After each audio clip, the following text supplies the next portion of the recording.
You can stream us on all platforms, including Google, Spotify, etc., etc. Welcome to the Tony Michael Show podcast. Here is Tony Michael!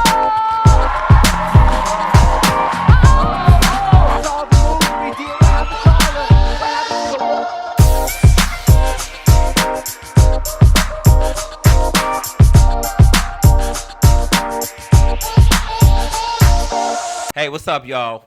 I just want to let y'all know who is in the building. Mr. Jamal Sims. What's up? What's up, man? This is the choreographer extraordinaire. We've known each other so long, y'all. Y'all don't even know. I don't think you know. Yes, I do. No, I don't think you know. I think I've known you Before I knew you. Before you knew me, yeah. I think so. When do you remember meeting? Because I think it goes back. I remember meeting you, Jamal, when SWV. Okay, no. So, you did a cross colors something? I did a cross colors industrial, and I did that with you. You're lying. Yes, I did. You're lying. Yes, I did. Yep. So that was before 90. Yeah, well, it was 90. It was early. It was early 90s. Early 90s. I did a cross color industrial. And I did that. Yep. That's great, you guys. Absolutely. I knew you didn't remember that. I didn't. It's all right. I'll let it go. I mean, we go back so far, but I'm so incredible. I mean, I'm so impressed and proud. This man right here has taken choreography, dance to a whole nother level. You guys, you could just look at this stuff. It goes on and on film wise, but I'm so proud of what he just recently did. He just kind of went into acting as well, which is what he's been doing. I mean, we morph into whatever is coming, whatever inside us. So, how you doing, man? I'm good. You looking good, man. I'm trying to hold it together. No. It's hard, man. It's hard. But thank you so much for coming on the Tony Michael Show. Of course, I would miss it. I was like, when he said that, I reached out to some people. Some people kept jumping all over the place. And then next thing you know, Jamal got back with me. He kept giving me. He was like, I would miss this. I wanted to really interview you and talk to you because you had there's so many different layers to you and what has gone on in your career and what people have seen. Yeah.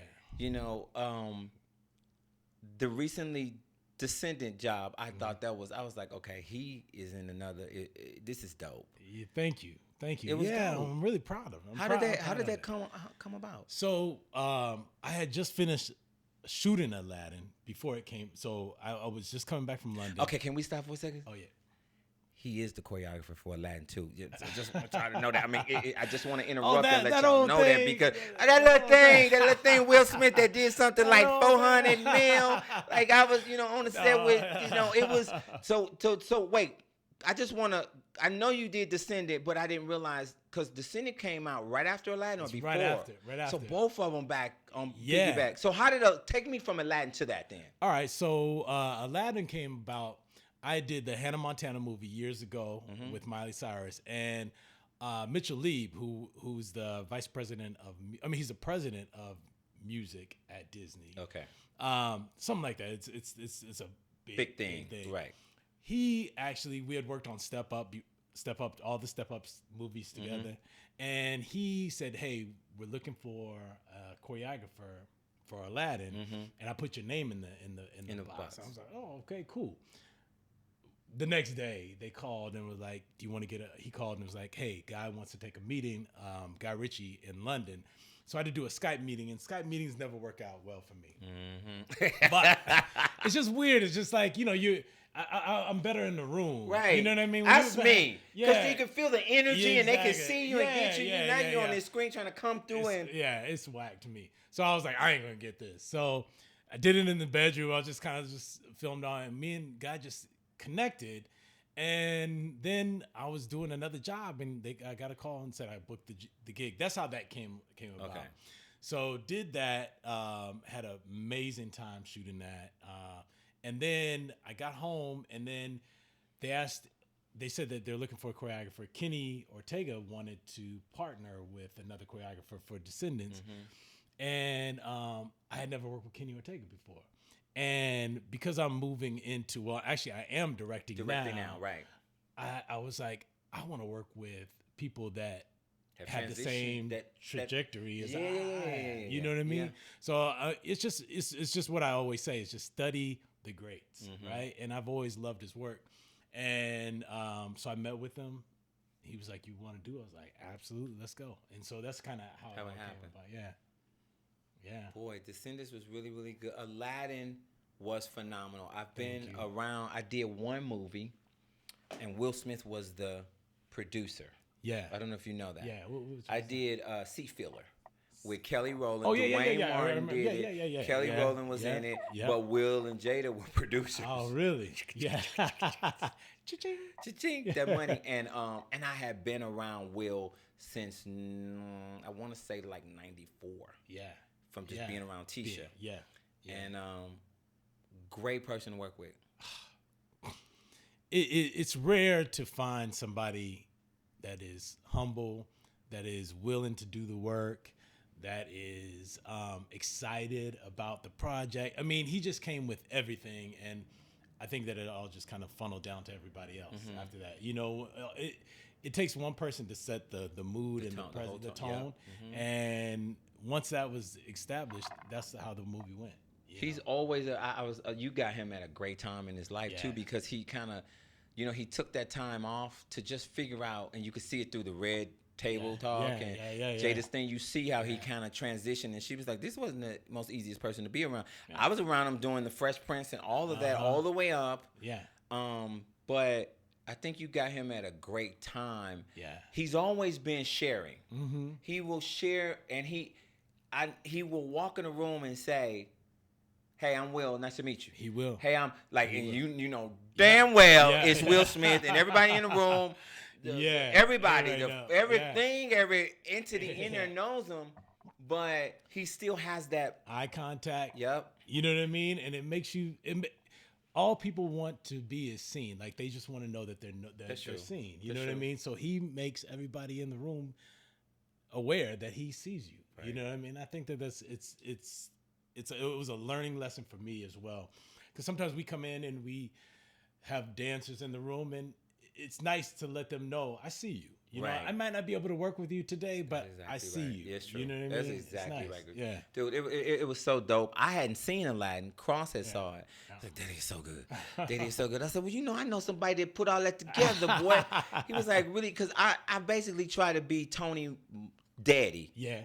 I just with Cross, I'm at his school. I've choreographed some stuff for his school, and I try to just be daddy with him.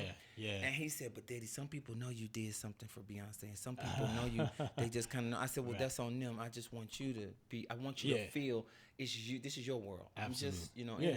So he told me it was really, really good, but I got a chance to see Descendants. Yeah. And I was like, this boy is getting like the acting was just you just was really. I was like, okay, I know you gonna direct. But you sure you ain't gonna go take a few movies and lead roles and stuff like that first? Look, this is the thing. I have so much respect for actors, right? So I think that is something that if I wanted to do that, I would definitely need to go study. I would want to know how to do it, but I'm really more. I just love directing. I love creating. I love, you know, So yeah, you know, I mean, that was fun, and I had a great time, and you know, I think as performers, and you know, I mean, obviously, you know this, that we do everything. You know, in dancing, you have to act. Right. You know, in singing, you know, there's performance things that you have to do. So I think that to be able to do that is kind of second nature for us. But do you think if you have an opportunity to, I'm gonna do it. You're gonna do it, right? I'm gonna do it. Because you know what I did? I don't think you know this, but I started studying acting in '97 with Howard Fine, and I studied for like 12 years. Oh dang! I went from and you can't if anybody y'all know about Howard Fine, look him up. You can only get in there by referral. Right. And but dancers are actors, and choreographers, we are that. That's what we do. Yeah. So, but I wanted to it's the art. It was the art. So I got an actual a celebrity friend that I had referred me. He saw me, he let me come in, and he was like, well, you got to start from the bottom. Yeah. And I was like, okay. Yeah. And so I started in basic technique. Yeah. And I went from basic technique all the way up to master class. And then I hit master class right in the middle of J-Lo. Oh. And the heat of it all. The heat of it all. Like, Yeah. so I would take breaks and come back. And he was like, I didn't know you were this kind of choreographer. Like, he didn't know, right? But I was so into that. But I had a few breakthroughs in that class. And so I stayed in there like to 11 years. Just recently, I retouched with him. And I was like, turning 50. Yeah. And feeling like that was something that I kind of embodied. And Cross loves acting. Yeah. He just genuinely like loves it. Like naturally. And I was like, Cross, I kind of feel like, he's like, you think you can go back to, I said, Cross, I think that if I go back for 6 weeks, I can go out from stuff. I just, but I think so also, I got that technique under me, but also with age comes this confidence. Of course. It's like you kind of ran into everything that you've dealt with already. So. Yeah. But it's funny because then I think as I get older, I'm just impressed with people learning all these lines. And so then I start to think, is my memory going? Because like people who are on this stuff, it's just like dance, right? When we teach a combination, we memorize that. But it's a different technique to learn the words and then put the characters. So I just appreciate it so much. But you know what? It kind of, once you don't, did you know that Morgan Freeman started at 45? Didn't know that. Because Morgan Freeman used to be on the Electric Company. I remember that. All right, he was Blackula or Dracula. That. I'm sorry, he wasn't Blackula. He was the Black Dracula. And he was a drunk. He was an alcoholic. And he was on there for like 18 years. I remember. And he couldn't get off. Yeah. People don't know those were all actors on there. So he started late. But I asked my acting coach, I asked Howard Fine one time, I said, what do you think? He said, Tony, with age comes a lot. It comes more. It comes experience. And he said, and if you, one day I was doing a thing for him, and he said, you're having a problem with this. It was a monologue. And I think it was called something about college. And something admissions. And it was about a poor boy and this whole thing, right? Pretty much my story. Yeah. And I was running from that bitch.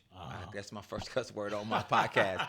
I was running from it, Jamal, because I grew up the way I grew up on welfare. I grew up just not having anything. And so that character was me.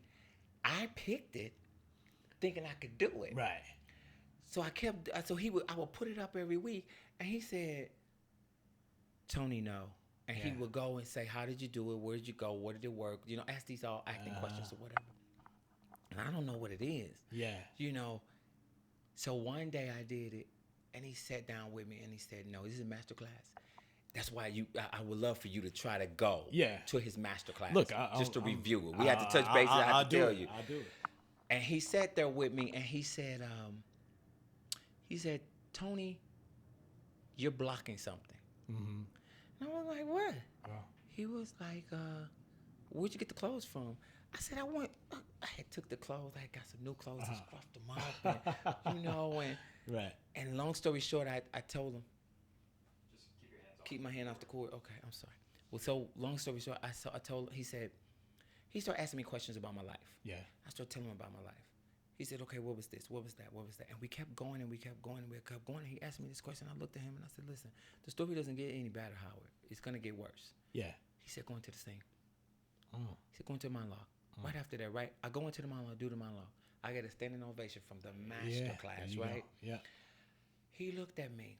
He said, Tony, like, let me just tell you. And he's a very truthful. Like, what I love about him is that he never wanted to be an actor. Yeah. Yeah. That's big. Yeah. Yeah. He wanted to teach acting. Yeah. So his style is, if you get a chance, it's Uta Hagen and Stanislawski, and it's sense memory. He said, you have everything in you to be a great actor. You have all the experience inside of you. He said, there's actors that want what you have inside of you. Yeah. I was like, really? Yeah. Yeah, you know, right? Yeah. And he said, let me tell you what I thought about your about your background. He said, I thought you came from a middle family. Yeah. Middle income. You probably had one or two brothers and sisters. You always had it very well. You always did this. He said, Tony, that's the picture you've painted for me for 8 years. Wow. Yeah. Jamal, I said, well, damn, I'm a good actor. And there you go. Right? But when he said that to me, I was just like, Yeah. wow. Yeah. I was like, wow. So I it's a great place. I'm gonna give you his number, and you call and just go and check out the master class. Let me tell you something. I'm going, and I think you could never have enough education. That's why I think you keep learning. Yeah, you keep learning, and it's never too late to do anything. I was, when I was saying about memory, it's just like sometimes I can't even remember my steps. Now it's just like, is it going? So he didn't say that. That's a muscle you have to flex all the time. It's so true. It's so true. What do you think? Because you did a whole bunch of. We did a lot of music videos, a lot of world tours and everything, and then you transitioned into film. Yeah. And what is the difference?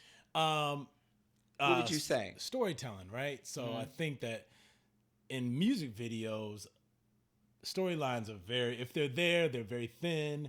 There's really nothing behind it. And so really we're able to just choreograph dance. Like we're just able to just whatever we see in our head, we could just put it on and we'll film it and it'll be great. And the editing, we'll fix it in there. I mean, some parts from the beginning will be at the end.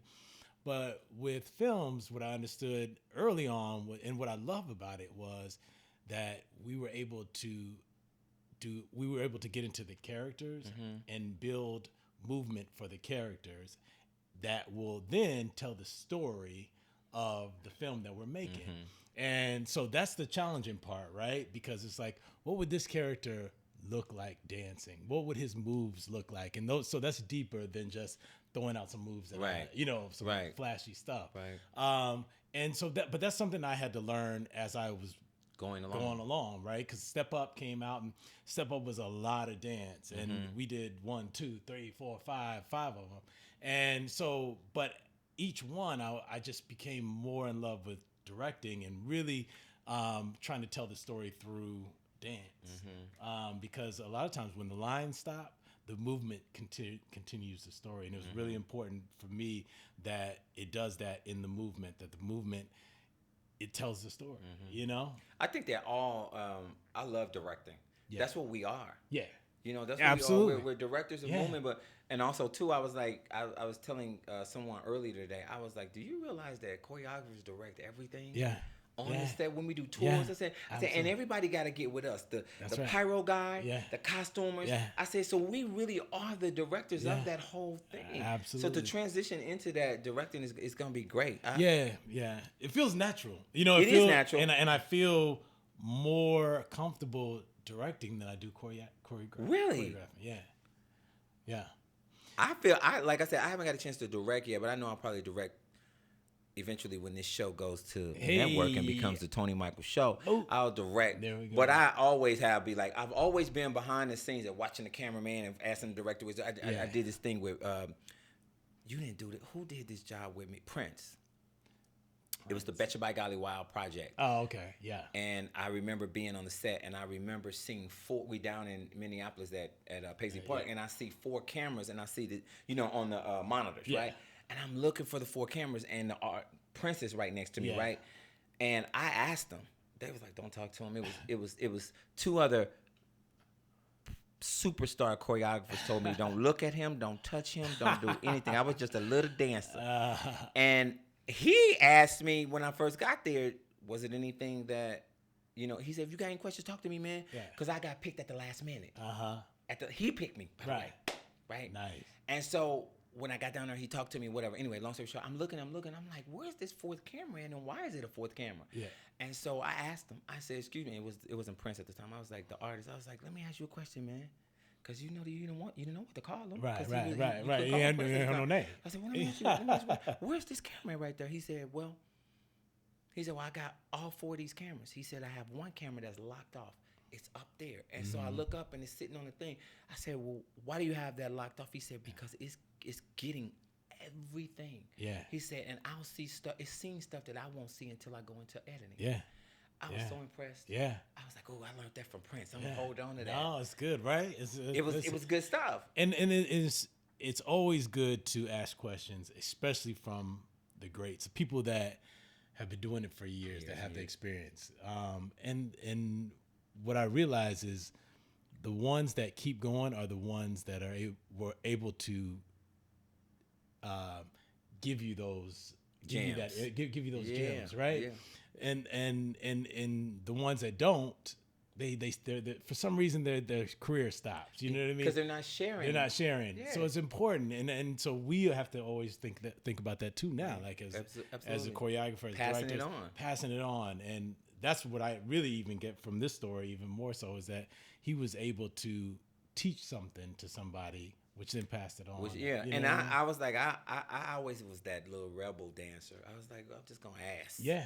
I'm just gonna do, what. So let me ask you this: what? I'm always watching your Instagrams, and I think one time I sent you a text and I said, Jamal, by the way, your number was still in my phone. Was it? I'm so damn mad at myself. Let me tell you, I was like, because I've had the same phone number since. Me too. And so what happened was when you send me IG, Tony, you got my number. Yeah. I put as your number as I was punching it. All of a sudden you popped up. I'm like, I've had this dude number forever. It ain't changed. When I'm watching IG, I see I sent you a text one day and I said, fatherhood looks so good on you. Do you remember I sent you a text and I said, I do remember that. I said, you're gonna make a great daddy. Cause I just you remind me of me in the sense that you take time for family. Yeah. Does that make sense? Yeah. Because I see a lot of our peers, they're in it, and I do see a lot of peers that don't have kids and stuff now. Yeah. But I looked at you, and every time I see, I think, was it Saturday you were with family again? Yeah. Your nieces and you've been there since day one with them. Yeah. And so I'm like, this guy, I think I kept seeing you, and then you hit me right back. You was like, oh, Tony, thanks so much, man. But it looks so good on you. What do you think it's just timing, or do you think it'll happen? It's gonna happen. Okay. It's gonna happen. Okay. There was a time where I thought, am I aging out of this parenthood thing, right? Because I'm pushing the 502. But can I tell you something? Yeah. I want 2 more kids. Yeah. I told everybody. I'm like, I'm 50 now. Yeah. I said, but my son is 13, and I tell him all the time, I'm like, I just really don't feel like this 50-year-old guy. Yeah. I really have enough energy in me, and I think I can raise 2 kids with somebody, of course. You know what I'm saying? I don't think I can do this by myself no more. I did it with him. Yeah, it's tough. But so do you think age it plays a role, or it doesn't? Well, we in our head. Well, I've always been this kind of guy, right? You're supposed to. Well, this is what society tells us to do. To have, go to school, have a career, get married, have the babies, family. You know what I mean? So it's like these checklists, it's not right? Like that now. But it's not like that anymore. And my life definitely is not like that. Right. I flipped it every upside down, sideways, every which way. So, but I do feel like, do I want to be 65? I don't want people to be like, is that your granddaddy or is that your dad? Right. But you know what? My twin sister said, she said, listen, boy, come on, hurry up. I said, I'm about to find some little black Mexican girl and drop a few something in, and we're gonna get it popping. But what I think is 65 is not the no, I know 55, it's not but I know what you're saying. Yeah. You don't want to be like I definitely don't want to be, I'm sorry, like Larry King popping a baby out and he's 78 now and the boy is 2. You know what I mean? Like that, I want to be around to see some things. Right, like live and be in their life and actively in their lives. Actively in lives. But now, I mean, just as of this year, I started thinking about it, and I'm like, no, I think I need to be a dad. And whether that means adoption or whether that means a surrogate, or we have so many options now. Right. It just looks so good on you. You have a sense of, you have it. Do you know? Some guys have it, and some guys learn it. Yeah. But you kind of innately, I just watch you, I'm like, this dude been around since these babies were babies, and we kind of know how they didn't grow up because you showed us how they grow up. I love those and kids.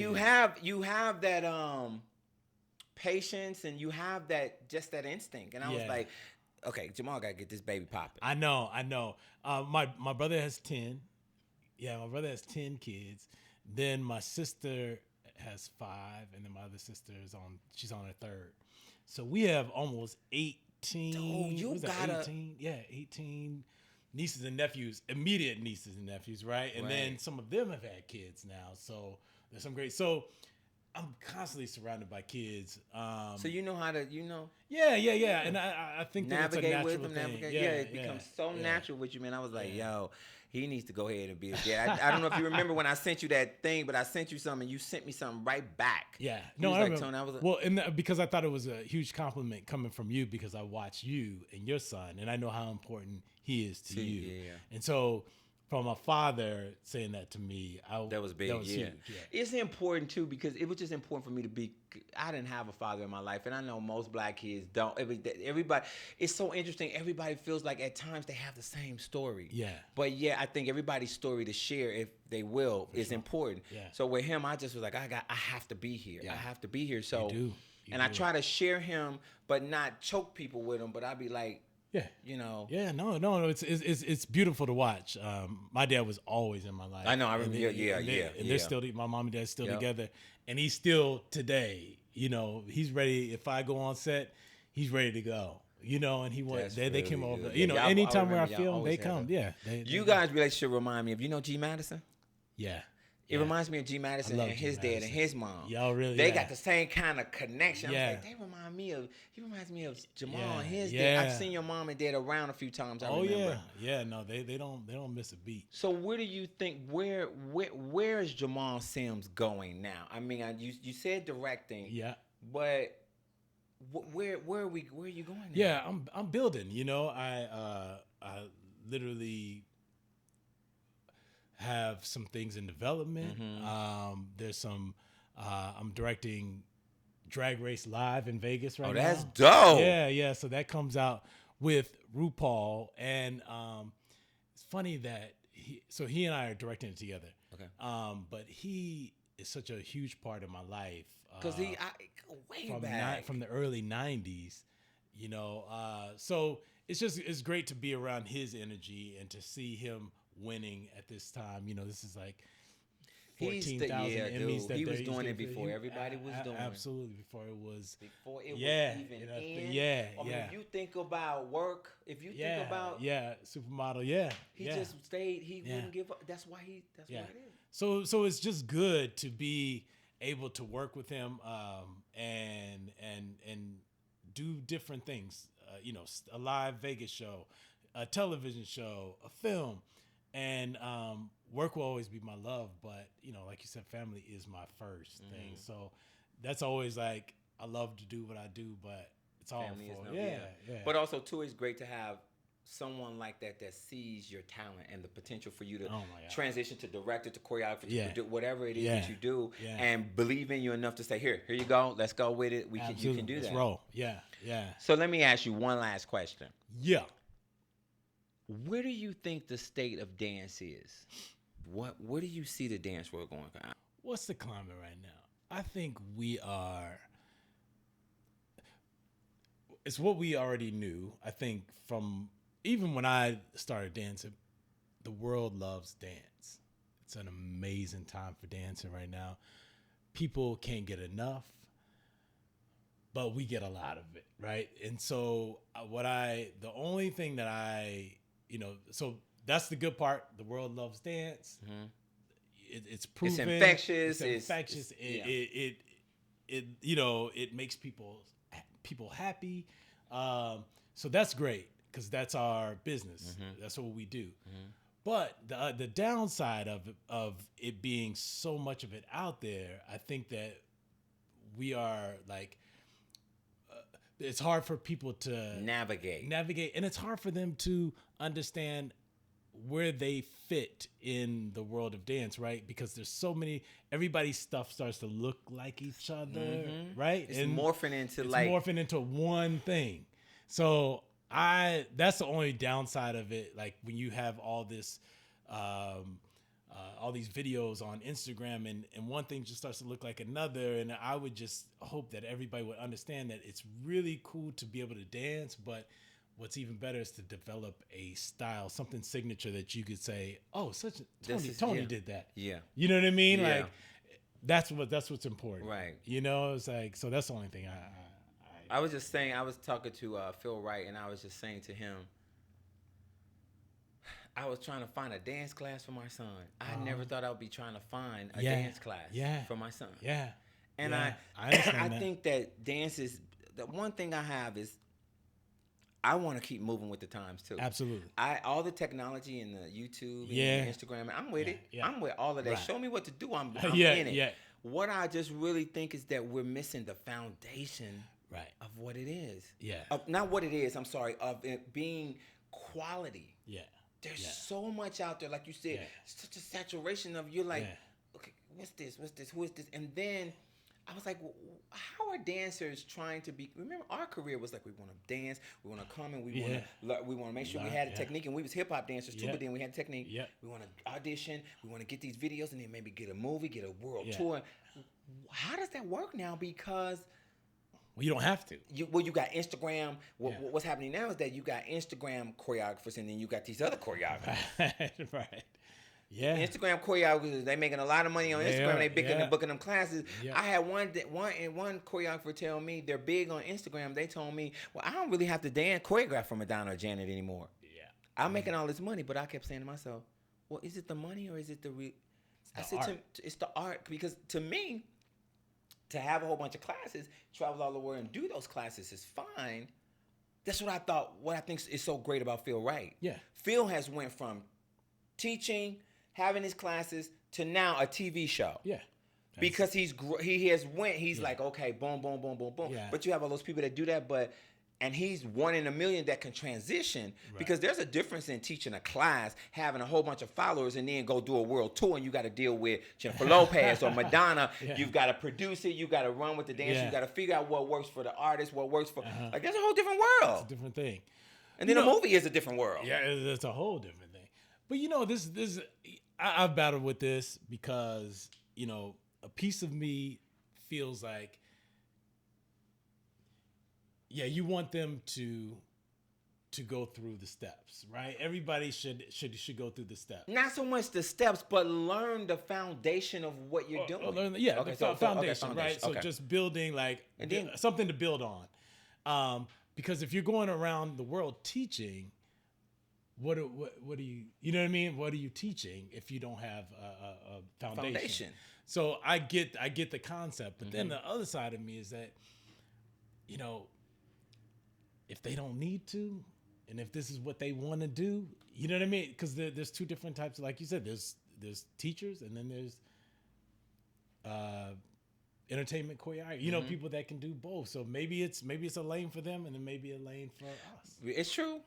I never You thought know? about it like that. Yeah. But I was thinking to myself, how long does those classes go until they, I don't know. That's just we come from a different world. I get trust me. I think that's what it is. But I think you make a lot of. I think you're making a lot of.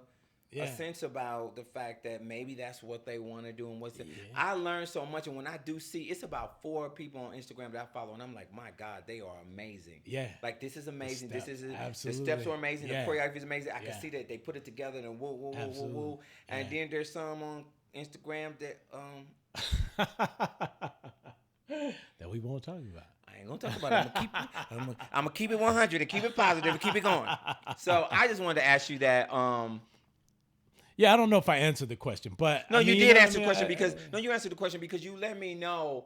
You was like, Tony, some people, that's what they want to do and that's what they see. Yeah. And then you have some people like ourselves and other people that actually gives me a perspective on it. But I got this 13-year-old and I want him to do, because I believe that I think that if we didn't have the foundation, we wouldn't still be moving. You're right. No, you're absolutely. I don't think we would be still existing. I agree. I agree with that 100%. But they getting the money quick. Well, that money coming so fast now. It's like I'm like, you made what on what? So I made 10K last weekend, and now I'm about to. Oh, and I got these followers, and I got these products, and I'm like, I'm not mad at you. Just keep your. Yeah.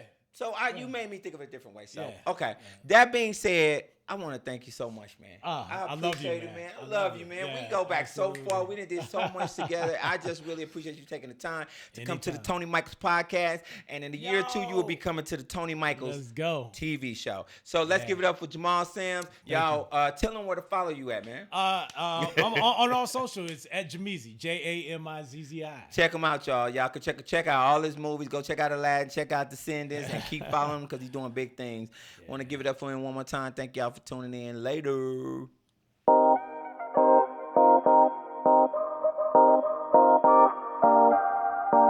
Welcome to the Tony Michael Show podcast. Here is Tony Michael.